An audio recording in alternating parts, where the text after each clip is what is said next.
Hello children, this is your Vanashri ma'am with a chemistry class.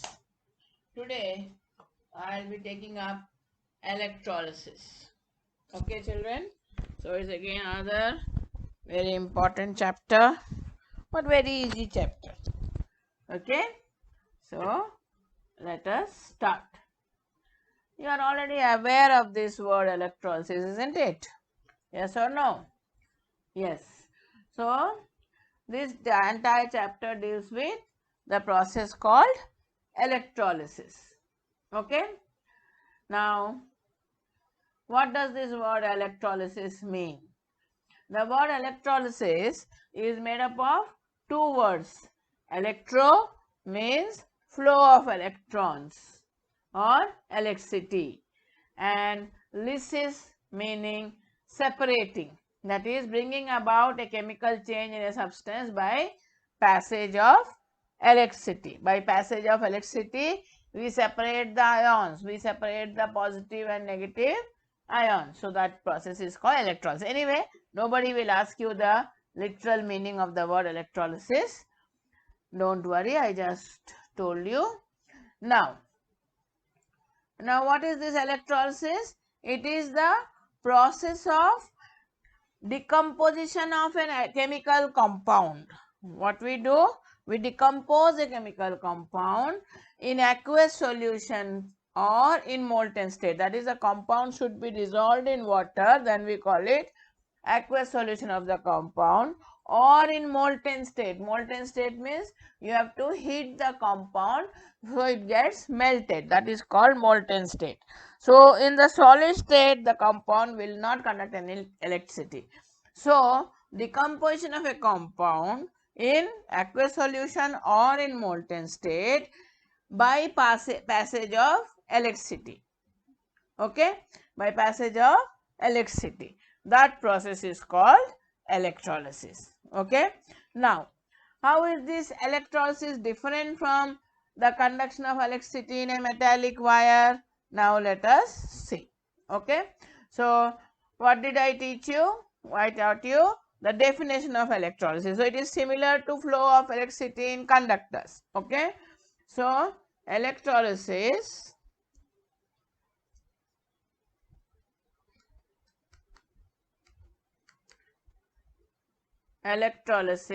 is the process of decomposition. Decomposition means separating, breaking. Decomposition of a chemical compound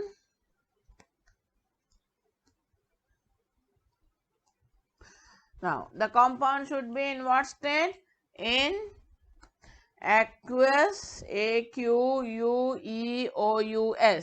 but short formed aq dot is allowed. Short form of aqueous is aq dot. So aqueous solution. So solution short form is SOLN. That is also allowed.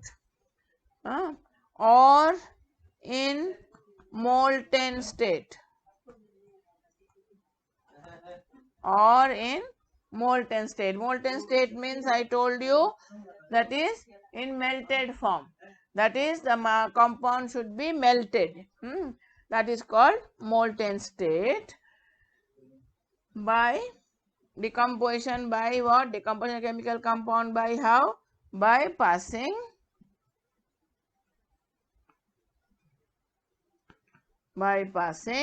electric current. Okay, that is the process of electrolysis. Now, this is similar to passing electric current through a metallic wire. So, what is the difference between passage of electricity through metal wires or metallic conductors and electrolytic conductors? So, these are electrolytic conductors, which the chemical compounds, not all chemical compounds, but certain chemical compounds are good conductors of electricity. Basically, ionic compounds, because ionic compounds have positive and negative ions. So those negative ions, similar to the electrons, conduct the electricity. Okay.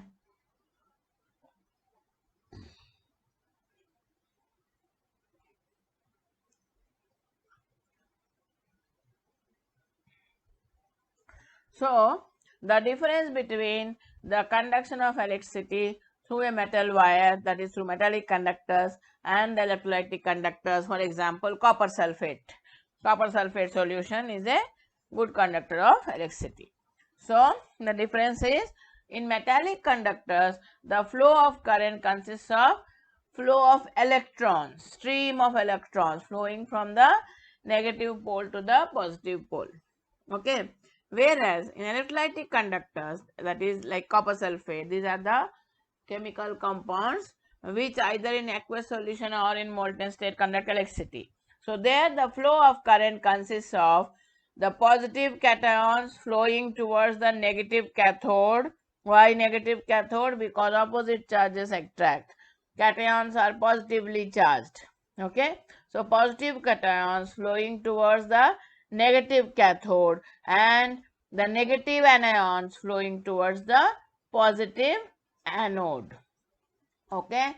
So anions are negatively charged, so they flow towards the positive anode. Cations flow towards the cathode, which are positively charged. Now the second point, metallic conductivity is a property of metals and alloys. Bapi को बोलो बापी ले आएगा. Okay, so metallic conductivity is a property of metals.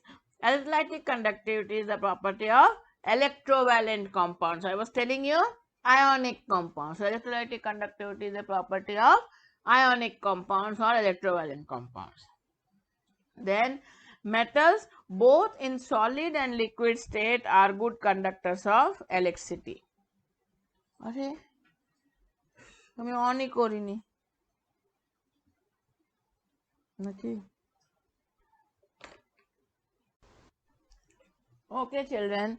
There was a technical slack, so because of that there was a pause here.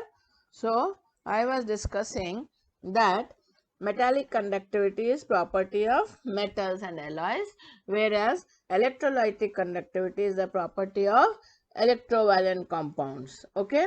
Now, metals both in solid and liquid state are good conductors of electricity, whereas electrolytes are good conductors only in aqueous solution and molten state. For example, if copper sulfate in its solid form or solid state will not conduct electricity, but copper sulfate when dissolved in water, that is when in aqueous solution state or in molten state only, will conduct electricity.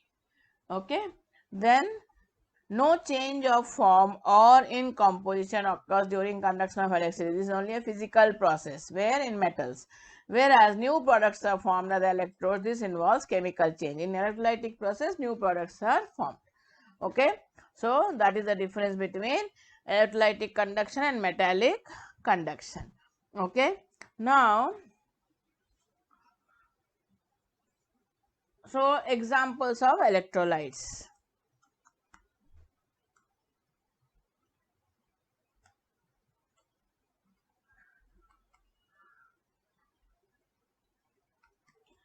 Examples of electrolytes are hydrochloric acid, sulfuric acid, nitric acid, etc.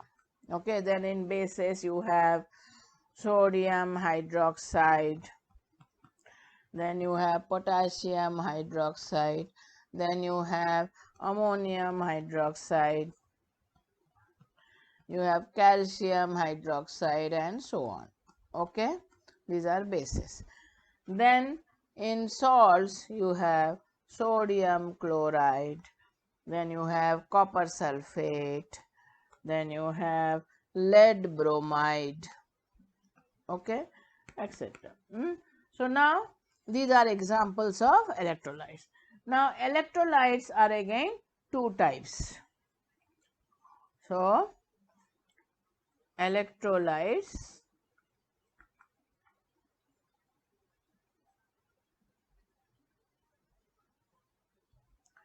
electrolytes are two types.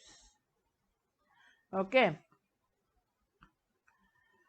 Strong electrolyte and weak electrolyte.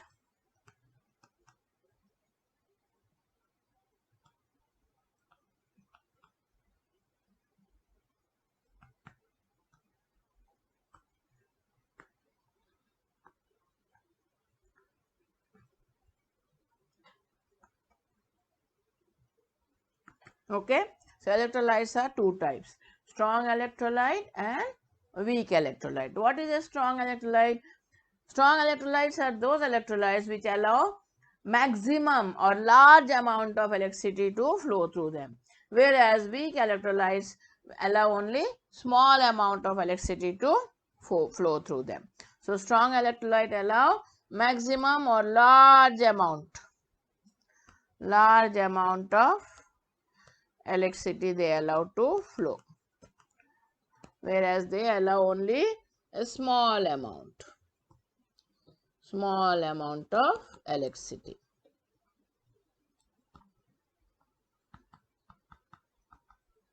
Okay. Now, let us compare strong electrolytes and weak electrolytes.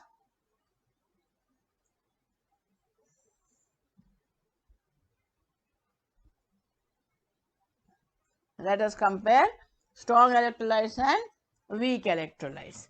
Now, strong electrolytes, as I told you, strong electrolytes are those which allow a large amount of electricity to flow through them. Weak electrolytes allow only small amount of electricity to flow through them. Okay. Then strong electrolytes are good conductors of electricity. These are weak electrolytes are poor conductors of electricity. Okay.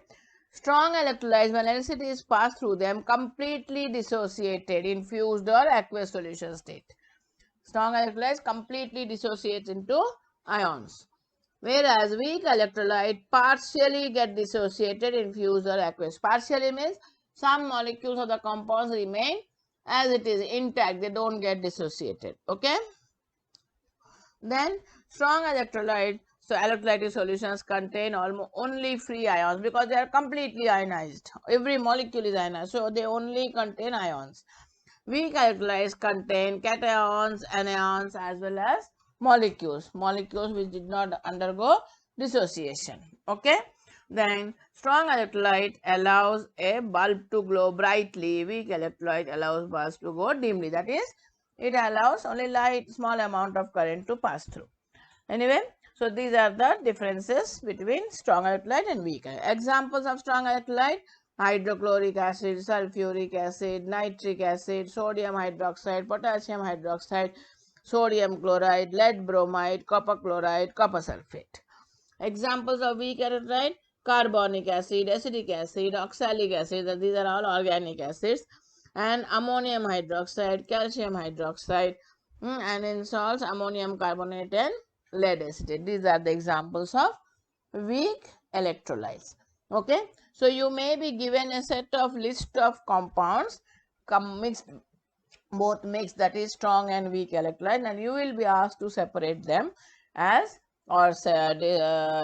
separate them as strong and weak electrolytes. So, you must know which are strong electrolytes and which are weak electrolytes. Okay.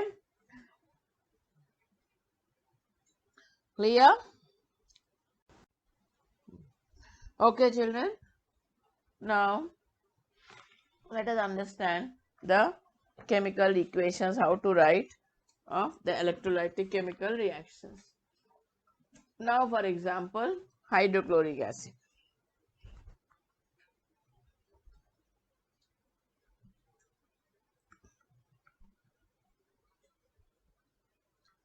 Hydrochloric acid. What is the formula? HCl. Okay.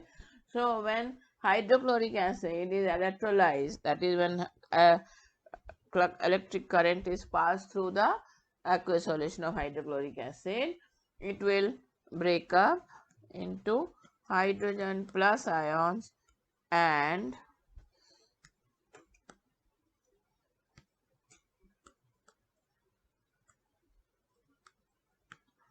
chloride ions, okay, which are negative.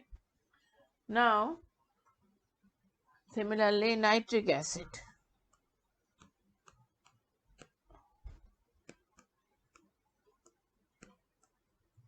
Formula is HNO3. Okay.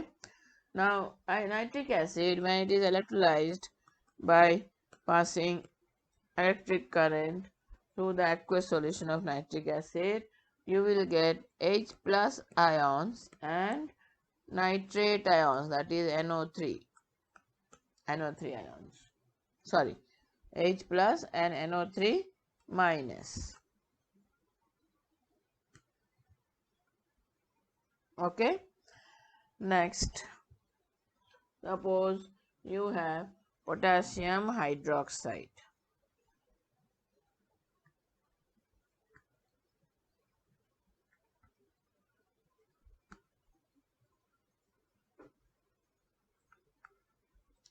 What is the formula of potassium hydroxide?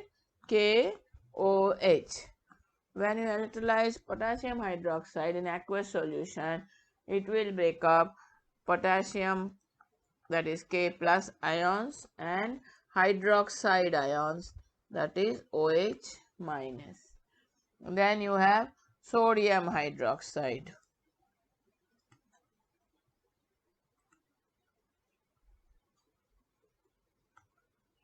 What is the formula? NaOH. Now, when you electrolyze sodium hydroxide in aqueous solution, it breaks up into Na plus, that is sodium plus ions, and hydroxide ions, that is OH minus ions. Okay, so these are some acids, bases. Then let us take some salts, say lead bromide.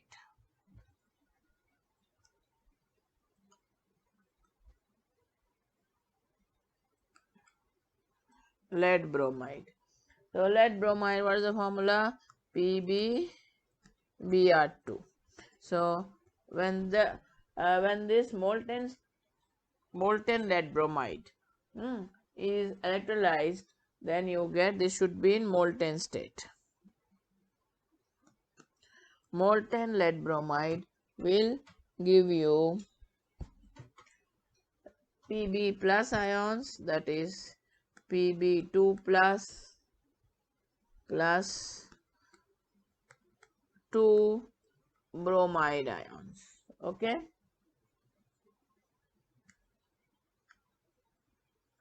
2 bromide ions. Okay. Then say silver nitrate.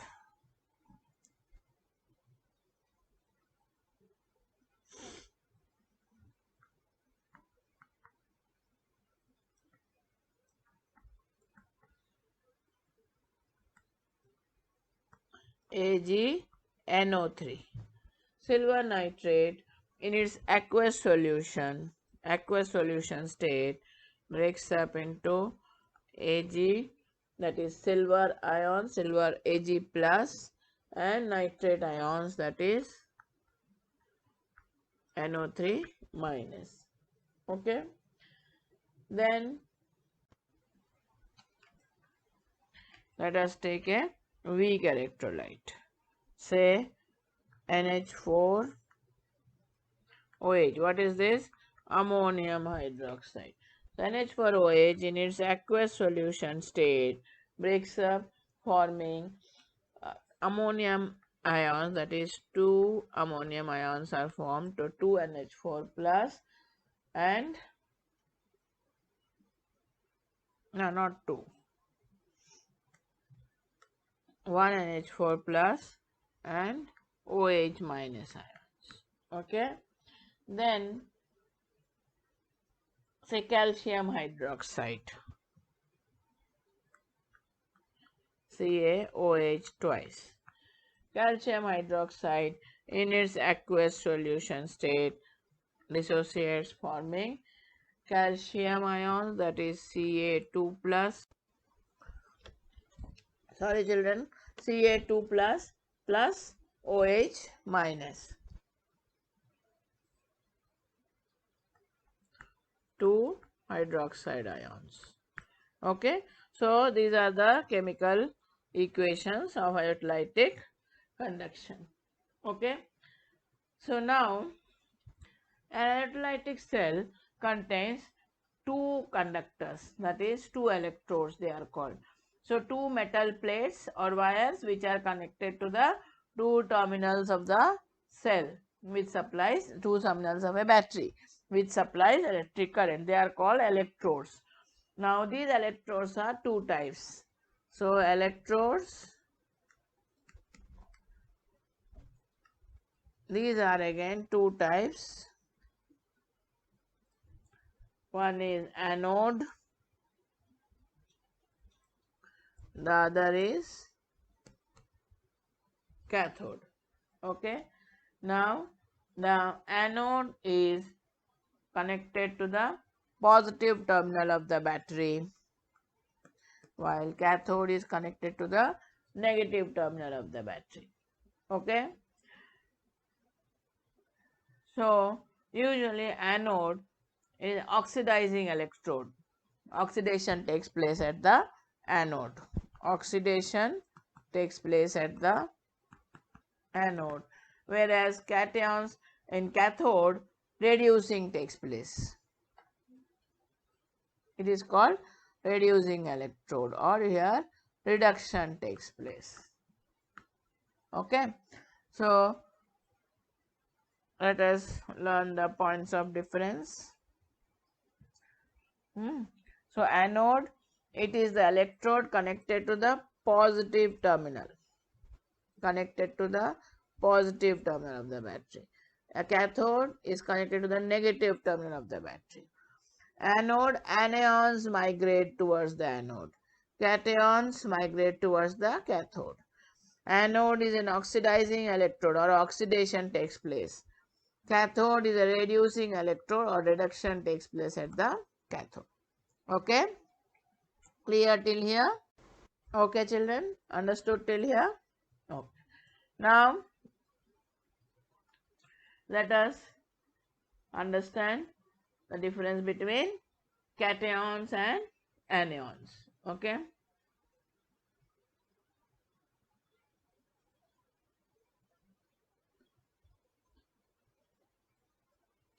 Now, cations are positively charged.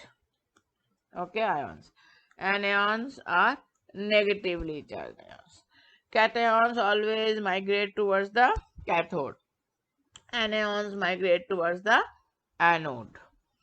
Cations, they are positively charged. That means they are deficient in electrons. So they always try to gain electrons. Cations always gain electrons from the cathode.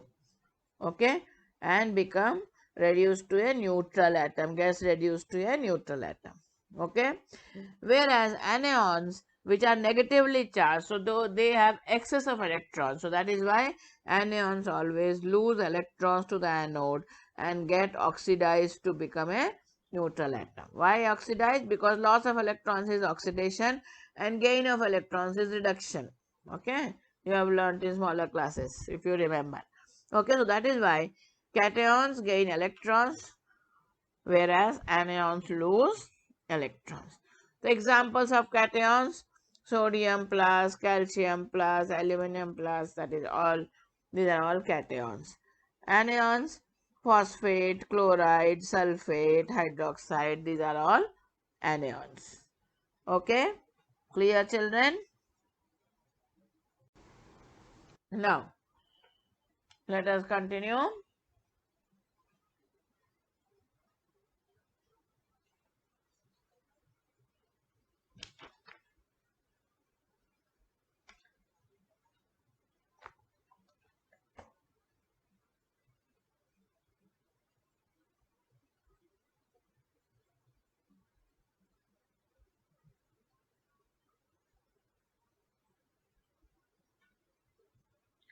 Now let us learn about the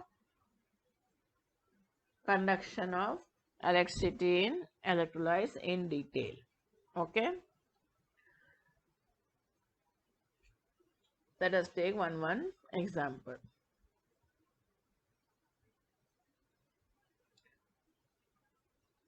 Now, let us take electrolytic conduction or dissociation of sodium chloride.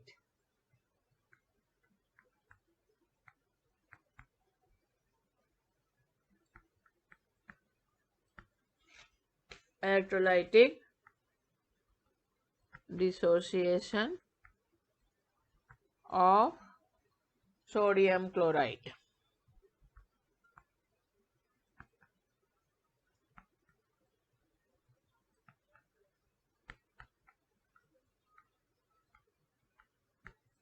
Okay.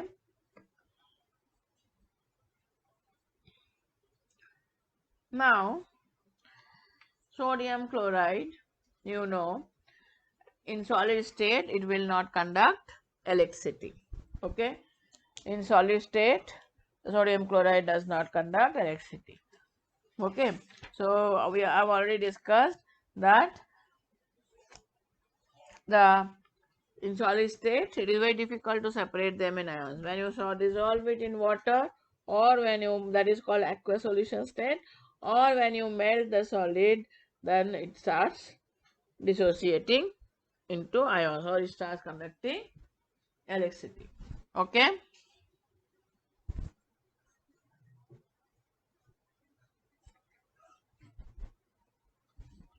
Now,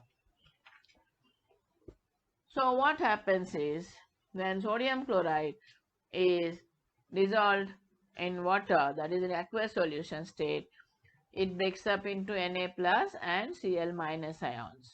Okay.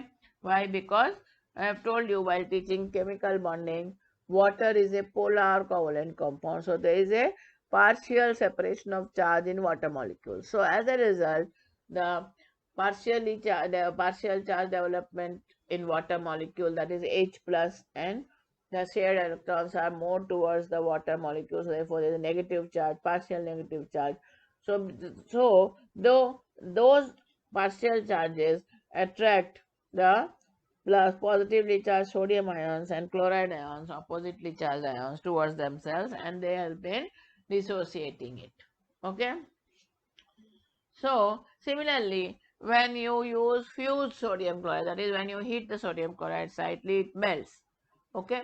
So in that state also it starts conducting electricity, because in the molten state, because of the energy supplied, heat energy supplied by you, it easily breaks up, the ionic bond breaks up, when resulting in the formation of Na plus and Cl minus ions. So in the molten state, the high temperatures required to melt the solid weakens the bond, and that way you get sodium ions and chloride ions.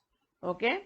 Anyway, so that is the explanation how the ions break up, and why in aqueous or in molten state only this happens, and why not in solid state. In solid state, the ionic bond or electrovalent bond between the sodium plus and chloride minus ions is so strong that it does not break up into ions. So that is why no electricity flows. So you cannot have electrolytic dissociation. So electrolytic dissociation is possible only in aqueous solution state, where the polar nature of the water molecule breaks the sodium chloride ions into free ions.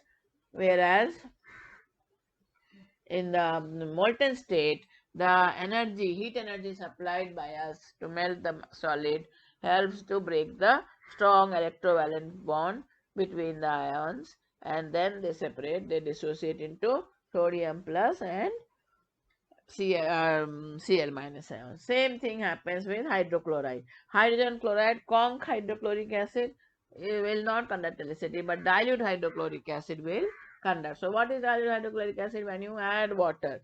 So that is the aqueous solution of hydrochloric acid. So there again, because of the ionization, then hydrochloric acid ionizes into H plus and Cl minus ions.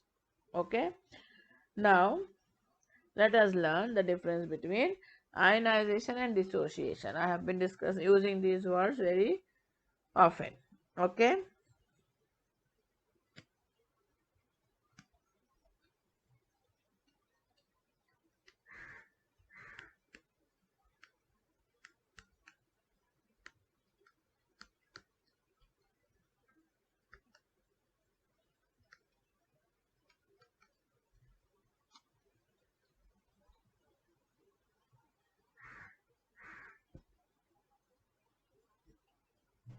Now, so ionization is what?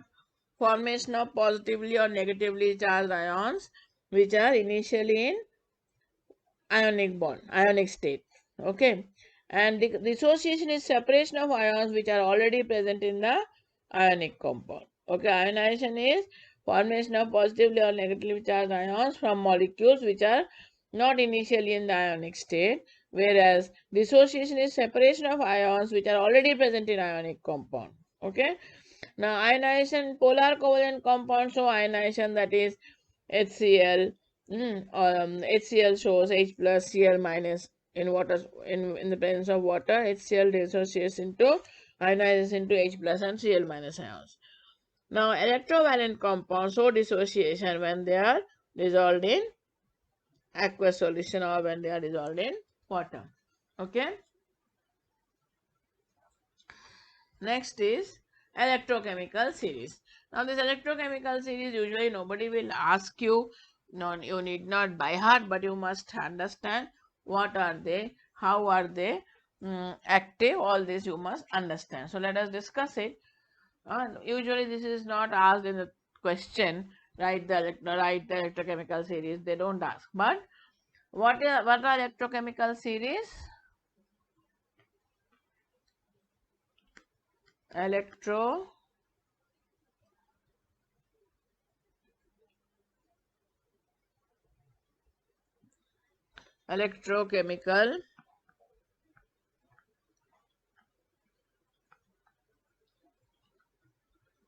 Electrochemical series. Now, based on the ease with which atoms of metals lose electrons to form positively charged ions, atoms of metals, okay, which they lose the electrons to form positively charged ions, the metals are arranged in a series known as electrochemical series. Okay, so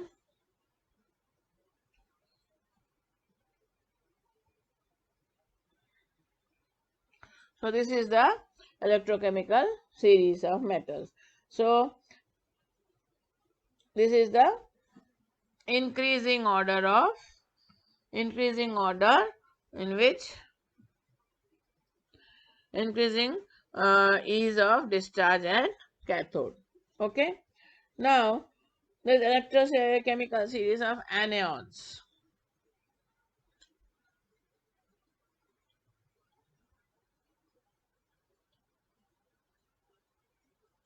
So this is the electrochemical series of anions. Okay. Increasing ease of discharge of ions. Okay. Anyway, this is just for knowledge sake, nothing to by heart. Oh. Okay, so what are they? Lower the position of the anions in the series, more easily it gets discharged. Lower the position, more easily it gets discharged. Okay. Now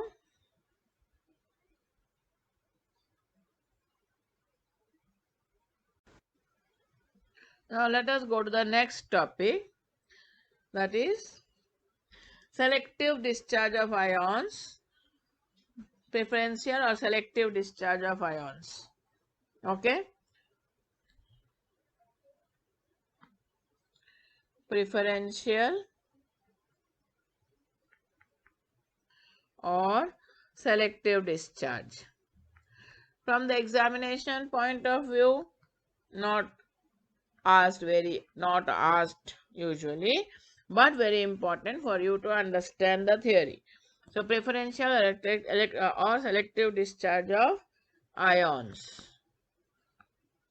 at the electrode. This is only for understanding.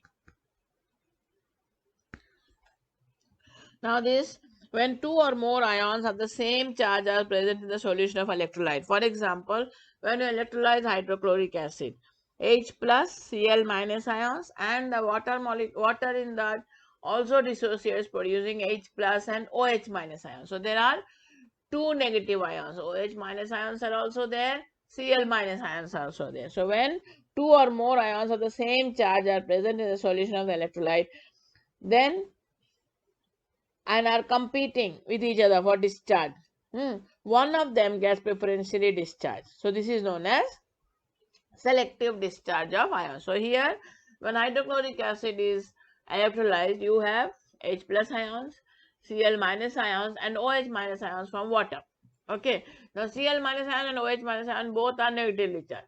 So now, which one will be discharged? Okay, so this is known as selective discharge of ions.